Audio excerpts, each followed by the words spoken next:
Assalamualaikum warahmatullahi wabarakatuh. Perkenalkan, nama saya Steviari Bowo. Nomor pokok mahasiswa 18130230049. Materi ini dibuat dalam rangka memenuhi tugas pembelajaran berbasis TIK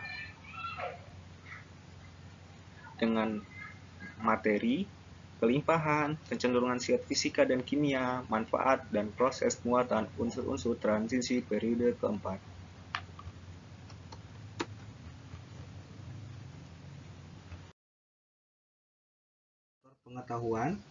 Indikator pengetahuan 3.8 menjelaskan kelimpahan unsur-unsur transisi periode keempat di alam.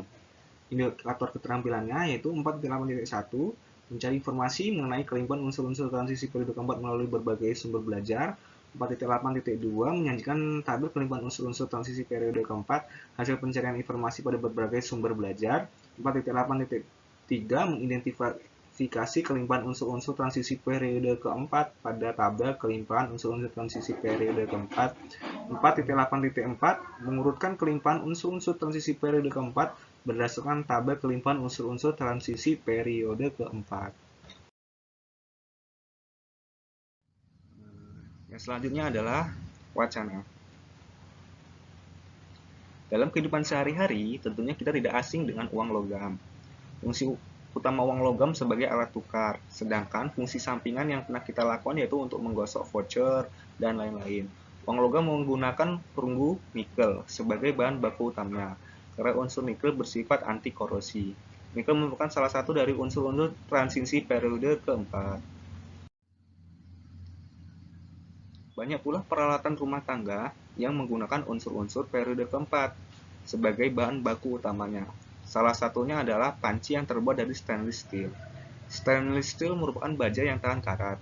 Baja diolah dari besi. Besi merupakan salah satu dari unsur-unsur transisi periode keempat. Tak hanya peralatan rumah tangga, di dalam tubuh kita juga terdapat unsur periode keempat yang sangat penting, yaitu mangan. Mangan merupakan mineral yang berfungsi sebagai regenerasi sel darah merah, membantu pembentukan dan pertumbuhan tulang, membantu tubuh menyerap vitamin B1, serta menggantikan sejumlah enzim yang memungkinkan tubuh untuk mencerna makanan. Sumber alami mangan adalah sayuran hijau. Masih banyak lagi unsur-unsur yang termasuk dalam periode keempat, yaitu diantaranya skandium, titanium, vanadium, kromium, kobalt, seng, dan tembaga. Unsur-unsur tersebut memiliki sifat fisik, sifat kimia, warna, dan terdapat proses pembuatan serta kelimpahan di alam dan kegunaannya masing-masing. Nah, selanjutnya adalah tabel kelimpahan transisi periode keempat. Nah, kita bisa melihat tabelnya, yaitu unsur, senyawa, dan kelimpahan. Untuk unsur skandium, itu salah satu jenis senyawanya yaitu Sc2, Si2O atau torvitit. Sc2O3, kelimpahan di alam cuma 0,0025%. Yang selanjutnya ada titanium, itu senyawanya ada TO2 dan FTO3. Kelimpahan di alam yaitu 0,58%. Selanjutnya ada vanadium, yaitu Pb3, VO4 2 kali, V2S5, K2, UO2 2 kali, VO4 3 kali, H2O. Kelimpahan di alam 0,02%. Selanjutnya ada kromium, yaitu FeCr2O4, kromit.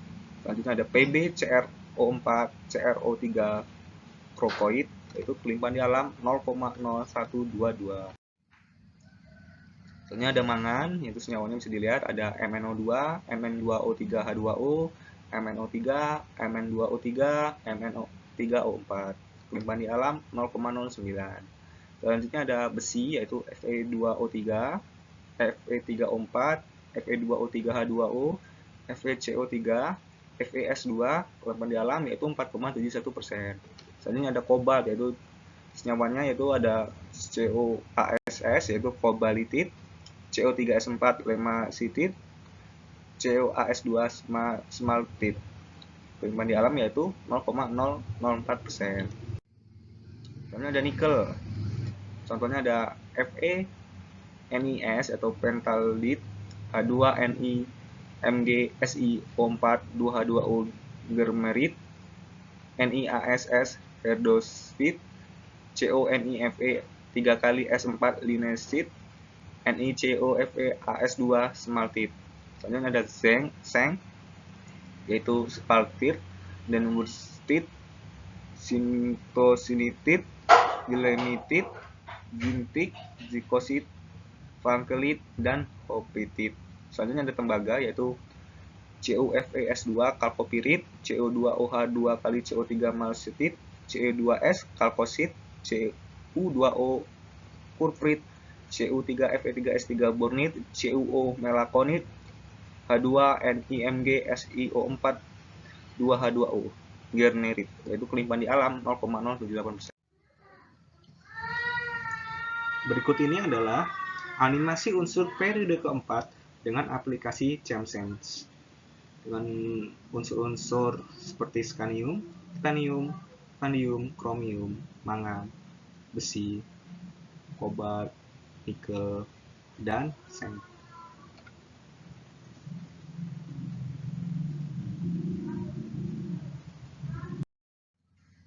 Baik, selanjutnya yaitu tabel sifat fisik unsur periode keempat.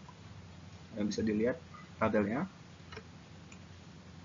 Terdapat unsur skandium, titanium, vanadium, kromium, mangan, besi, kobalt, nikel, tembaga, dan seng. Kita lihat nomor atomnya, semakin ke kanan semakin besar, yaitu 21, 22, 23, 24, 25, 26, 27, 28, 29, 30. Konfigurasinya, konfigurasi elektron untuk Sc yaitu Ar 4s2 3d1, untuk titanium Ar 4s2 3d2, untuk vanadium Ar 4s2 3d3, untuk kromium Ar 4s1 3d5, untuk mangan Ar 4s2 3d5, untuk besi Ar 4s2 3d6, untuk kobalt Ar 4s2 3d7, untuk nikel Ar 4s2 3d8, untuk tembaga Ar 4s2 3d9, untuk seng Ar 4s1 3d10.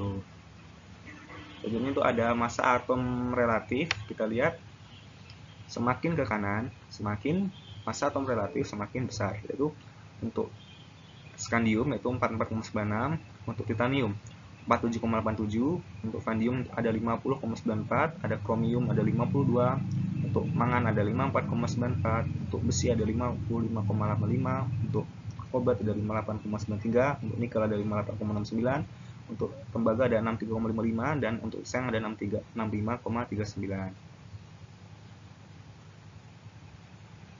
Selanjutnya ada jari-jari logam. Untuk ada yang pertama ada skandium yaitu 1,44, untuk titanium ada 1,32, untuk vanadium ada 1,22, untuk kromium ada 1,18, untuk mangan ada 1,17, besi ada 1,117, kobalt ada 1,16, nikel 1,15, tembaga ada 1,17, dan seng ada 1,25. Selanjutnya ada jari-jari ion. Untuk titanium ada 1, untuk vanadium ada 0,93, untuk kromium ada 0,87, untuk mangan ada 0,81, untuk besi ada 0,75, untuk kobalt ada 0,79, untuk nikel ada 0,83, untuk tembaga ada 0,87, dan untuk seng ada 0,88. Selanjutnya ada titik leleh, yaitu skandium memiliki titik leleh 1541 derajat, titanium memiliki titik leleh 1668. Baik, selanjutnya yaitu ada titik didih. Bisa dilihat titik didihnya. Yang pertama ada 2831, yang kedua ada 3287, yang ketiga ada 3380, yang ada 2672, ada 1962 derajat, 2750 derajat, 2870, 2932, 2567, dan 907. Dapat kerapatan juga lihat semakin ke kanan semakin besar, yaitu 2,80, 4,49, 5,96, 7,18, 7,20, 7,86, 8,90, 8,91, 8,92, dan 7,14. Selanjutnya ada energi ionisasi. Kita bisa lihat energi ionisasinya, yaitu ada yang pertama ada 631, yang kedua ada 658, selanjutnya ada 650, 652, 717, 759, 758, 737, 745, dan 906. Elektron negatifan juga sama, itu ada 1,3, 1,5, 1,6, 1,6, 1,5, 1,8, 1,8, 1,8, 1,9, 1,6. Lalu ada potensial elektroda, ada minus 2,08, minus 1,3, minus 1,18, minus 0,91, minus 1,19, minus 0,44, minus 0,28, minus 0,23, plus 0,34, minus 0,7. Dan ada sifat magnetik, yaitu paramagnetik, paramagnetik, paramagnetik, paramagnetik, ada ferromagnetik, ferromagnetik, dan diamagnetik, diamagnetik.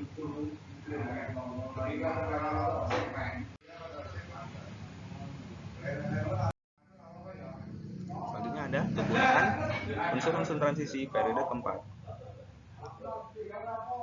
Untuk senyawa C2O3, yaitu kegunaannya untuk membuat lampu dengan intensitas tinggi. Selanjutnya ada gambar kabel, yaitu senyawa CO2S sebagai salah satu bahan pembuatan konduktor kabel listrik.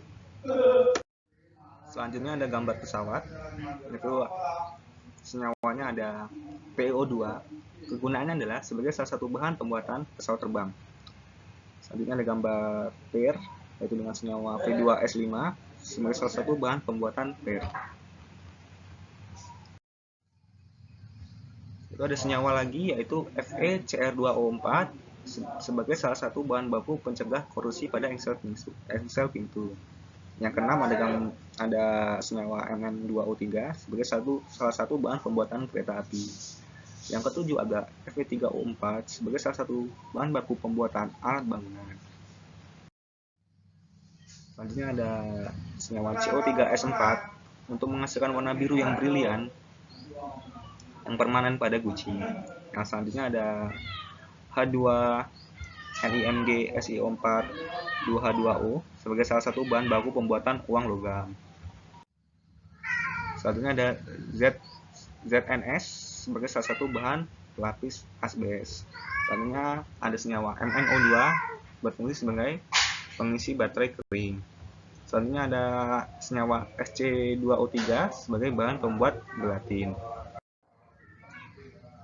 Itulah sekian presentasi dari saya. Kurang lebihnya saya mohon maaf. Saya akhiri. Wassalamualaikum warahmatullahi wabarakatuh. Terima kasih.